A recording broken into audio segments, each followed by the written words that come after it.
These are my Trini doubles. They are absolutely delicious. Getting started, we are making the chickpeas or the channa.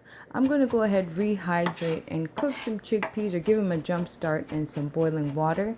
Here I have some freshly chopped garlic, some red bell pepper, as well as some white onion. And I'm just going to give a small dice, and that's going into the saute pan in just a moment. Here I have my curry powder, a bit of cumin, those onions, garlic, and pepper right inside of the saute pan. And to this, we are adding in our Caribbean green herb seasoning, or our green seasoning.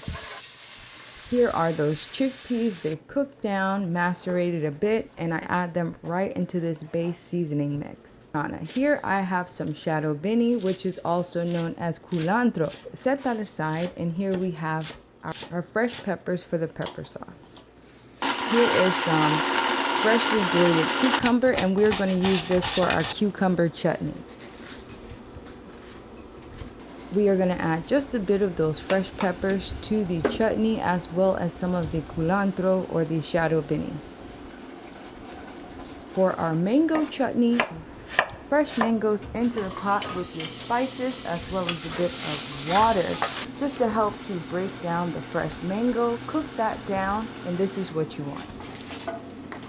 The same recipe I made here with chickpea flour. I will have both recipes linked below.